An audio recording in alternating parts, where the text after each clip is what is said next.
Fala pessoal, meu nome é Gabriel, sou professor de Física no Praxis Itinerante em 2026 e hoje eu vim passar para vocês uma revisão de cinemática, que é um dos conteúdos mais cobrados nos vestibulares da UEL e de outras faculdades também do Paraná. O Enem também cobra bastante cinemática.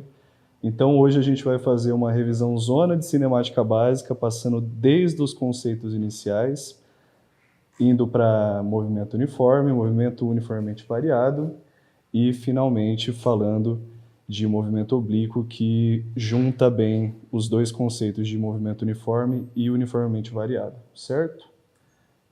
Então, aqui mais uma vez os conteúdos que a gente vai ver, conceitos iniciais, para ter uma base de cinemática, movimento uniforme, uniformemente variado e, por fim, movimento oblíquo. Bom, começando pelo início, né, os conceitos iniciais importantes para a gente entender a cinemática. A gente precisa primeiro falar, então, do nosso objeto de estudo. Aqui o nosso objeto de estudo pode ser classificado de duas formas. Ou ele vai ser um ponto material, ou então um corpo extenso. De ponto material, a gente considera tudo aquilo que tem dimensões desprezíveis, ou seja, a massa, o tamanho, nada disso importa para a nossa análise. Importante também, ponto material pode ser chamado, e é muito chamado em questões de vestibular, de partícula. Então, se acostumem com essa nomenclatura, porque ela é a mais utilizada. Já o corpo extenso, ao contrário do ponto material, ele é aquele objeto em que as massas são consideradas, elas têm relevância na nossa análise. Então, eu gosto de dar um exemplo, aproveitando o clima de Copa, de uma bola de futebol. Para nós, numa plateia, numa arquibancada, por exemplo, a bola parte do ponto A para o ponto B, o jogador chuta ela com um ângulo tal, isso pouco importa para a gente analisando mesmo, né, como um espectador, e ela vai para um outro ponto tal ali, e não importa para a gente do que a bola é feita, qual o tamanho dela, do quanto ela pesa, a gente só sabe que ela sai de um lugar, se desloca para outro, e é isso. Já para o jogador, ele precisa saber se aquela bola é grande, se ela é pequena, ele precisa ter uma estimativa do quanto ela pesa para saber quanta força ele aplica naquele objeto para ele fazer uma trajetória tal. Então, essa é um grande exemplo de ponto material e corpo extenso.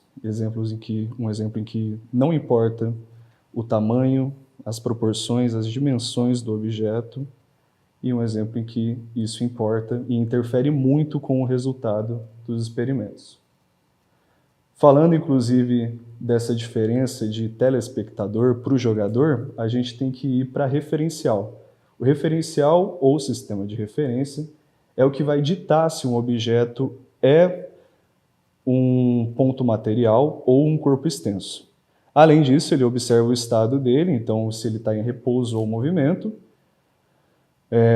geralmente, né, de pontos materiais. Quando a gente fala de cinemática básica, a gente vai falar principalmente de ponto material, é o nosso maior objeto de estudo aqui. E, importante para vestibulares, se o referencial não for especificado, a gente sempre vai considerar ele como a superfície da Terra. Então, no exemplo da bola de futebol, se o exemplo, né, o exercício, fala que especificamente o referencial é o jogador, daí a gente tem que analisar como um corpo extenso, né? E fazer todas as considerações de dimensão e tal. Agora, no caso dele ser um ponto material, né, a gente está na plateia, o exercício não precisaria dizer que a gente está na plateia, porque se ele não fala nada, nós consideramos a superfície da Terra. E para a superfície da tela, aquela bola pouco importa, ela é só um ponto que vai ser analisado, sem ser considerado nenhuma das suas proporções. Outros conceitos importantes aqui, básicos para cinemática, é a função horária do espaço. A função horária do espaço nada mais é do que a relação entre um tempo e um espaço. Então é dizer que eu estou nesse pontinho aqui, que eu vou chamar de S1, falar que eu estou nesse ponto, em um determinado tempo t1. Aí, digamos que eu viajo para um outro ponto aqui, S2. Difícil escrever com o mouse aqui. Com T2.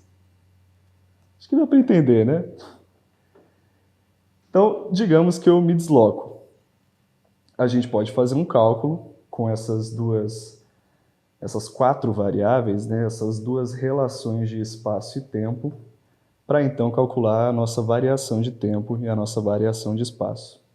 Então, digamos que um corpo em um instante T1 possui espaço S1, ou está em um espaço S1, em um ponto S1, e em um instante T2, ele possui um espaço S2.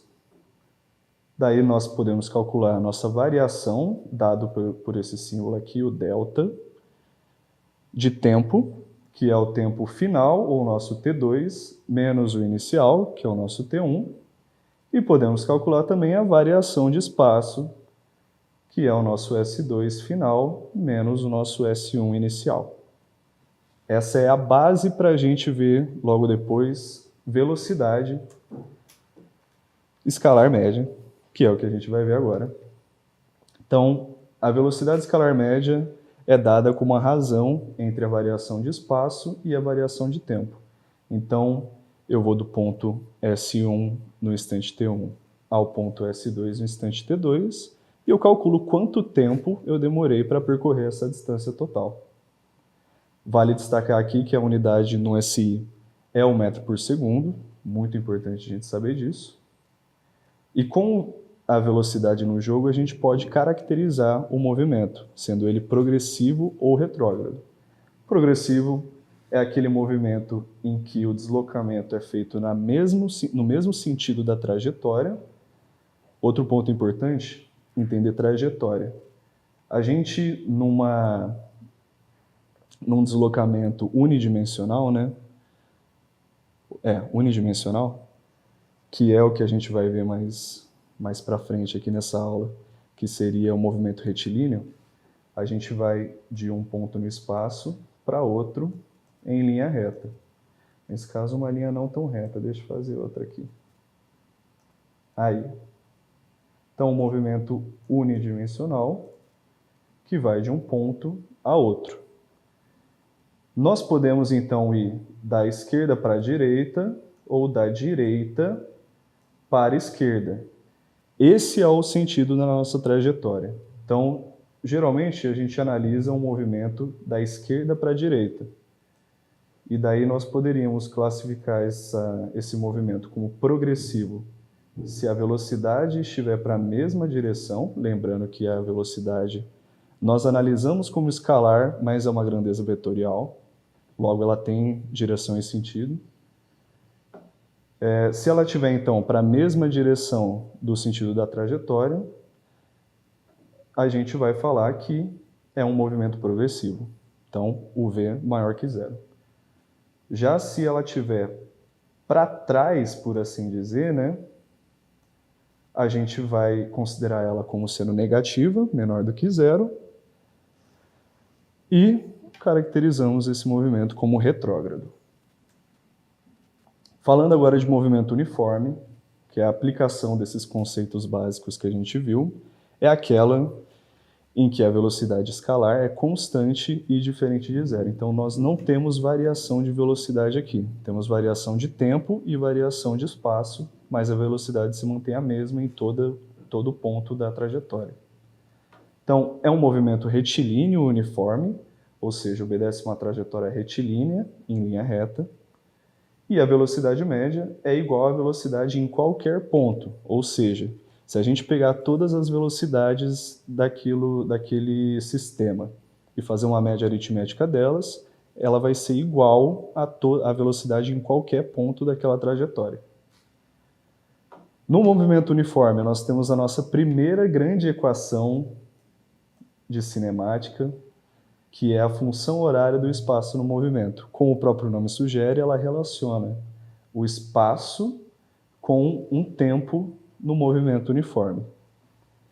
Então, se nós pegamos aqui um S0, que é a nossa posição inicial, um S, a nossa posição final, V, a nossa velocidade, e T, a nossa variação de tempo, detalhe, coloquei aqui variação de tempo no T, ao invés de colocar ΔT, porque na grandíssima maioria dos exemplos, dos casos que a gente vai usar isso, o tempo é igual a zero. O tempo inicial, né, o nosso T0, é igual a zero.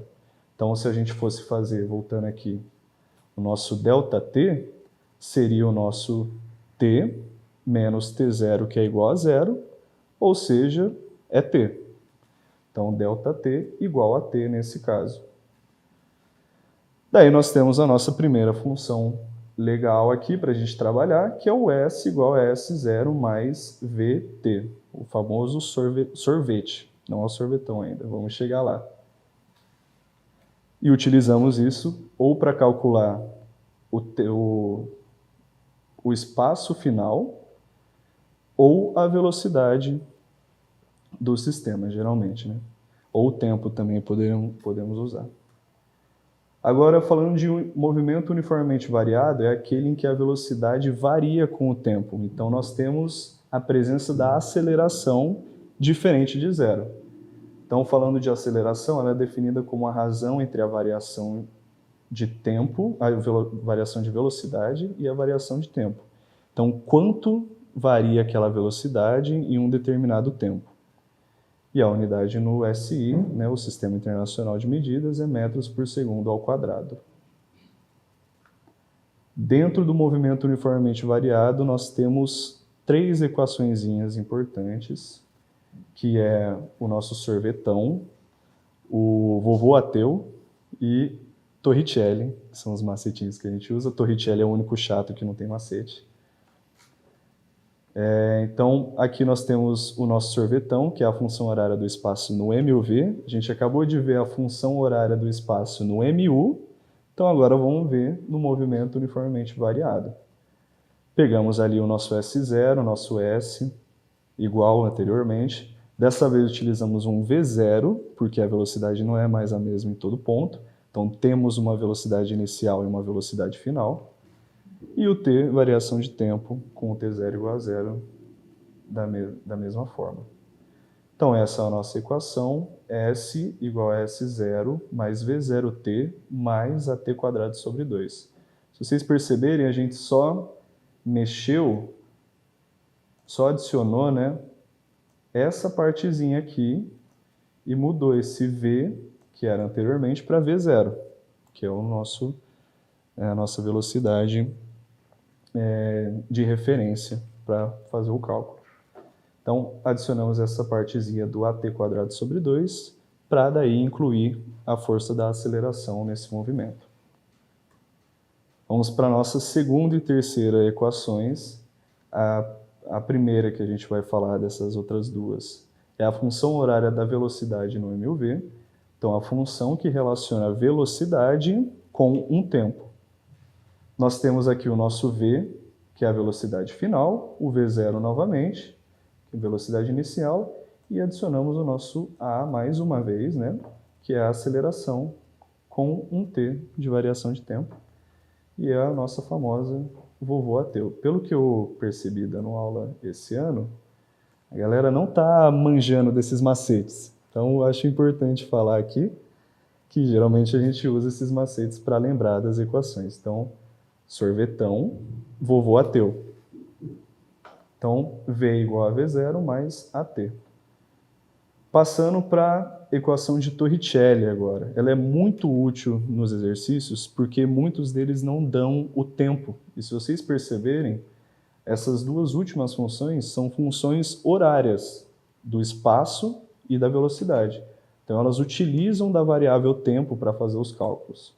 Já o Torricelli não, ele pode calcular uma velocidade sem utilizar uma variação de tempo. Aqui eu cometi um errinho, esse V0 é ao quadrado também. Cometi esse erro na hora de colocar aqui. Então, a gente vai usar um V quadrado igual a V0 quadrado mais 2A delta S, que lembrando a gente pode expandir para S menos S0, como a gente já viu antes.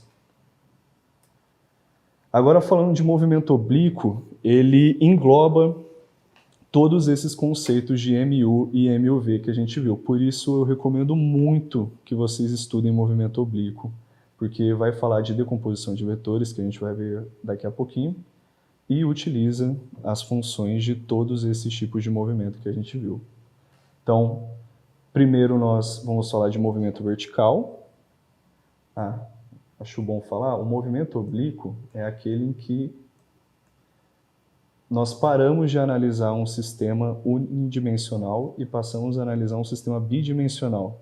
Portanto, ao invés da gente só olhar para um vetor, nós vamos olhar para um plano cartesiano XY com uma trajetória no meio aqui e dividido por um ângulo alfa, ou θ também. A gente pode ver o θ, que é como se fosse essa bolinha com um corte no meio. No movimento vertical, então, falando aqui de vetor y, a gente tem o cálculo da altura máxima, que é o ponto de virada, por assim dizer, do movimento vertical, ou seja, quando o ponto onde a velocidade é igual a zero. Importante lembrar isso, muitos exercícios cobram essa parte e não falam no enunciado que V igual a zero. Então, estamos falando de altura máxima, V igual a zero sempre, que é quando um ponto faz a trajetória, ele para ali em cima e daí começa a descer, certo? Então, nós calculamos a altura máxima com uma derivação da equação de Torricelli, vai ser então ΔS igual a V0² sobre 2G. G, importante frisar, é a aceleração da gravidade, porque no movimento vertical, falei, a gente tem um MUV com a nossa aceleração sendo igual à aceleração da gravidade, que geralmente nós consideramos 10 metros por segundo ao quadrado. No movimento vertical temos também o tempo de subida, que é o tempo até chegar à altura máxima. É importante frisar que o tempo de subida é sempre o mesmo que o tempo de descida. Então, o tempo total da trajetória no movimento vertical vai ser sempre 2TS, sendo TS o tempo de subida. Então, frisando, o tempo que um corpo demora para subir é o mesmo que ele vai demorar para descer. Daí nós chegamos na equação que calcula o tempo de subida, derivando da equação horária do movimento no MUV, e ficamos aqui com um TS igual a V0 sobre G. Falando agora de movimento horizontal, para fechar o nosso movimento oblíquo, falamos de eixo X, né, quando falamos de movimento horizontal, e ele é caracterizado como um MU. Então, todas as equações que a gente utilizou no MU são aplicáveis aqui. No caso, a gente só tem uma, que é a função horária do espaço no MU. Então, temos ali um S0, que é a posição inicial, um S, posição final, um V, velocidade, e um T, que é a variação de tempo, e temos ali que S igual a S0 mais VT, assim como a gente viu anteriormente. Daí vem o ponto-chave do movimento oblíquo, que é a decomposição da velocidade. Como eu esbocei ali, a gente tem que a velocidade é um vetor que pode ser decomposto entre um eixo X e um eixo Y, que é o que a gente utiliza para analisar esse movimento. Daí a gente pode analisar cada eixo separadamente, pode analisar juntos ou separadamente. Geralmente a gente separa eles para daí juntar. E para isso a gente decompõe o vetor velocidade V, que vai ser essa diagonal aqui, né, como está representada no desenho, em um VY e um VX. A gente faz isso a partir do ângulo que separa a velocidade, né, o vetor V completo, do nosso eixo de estudo. Aqui a gente está utilizando o eixo X como referência desse ângulo aqui, para criar esse ângulo.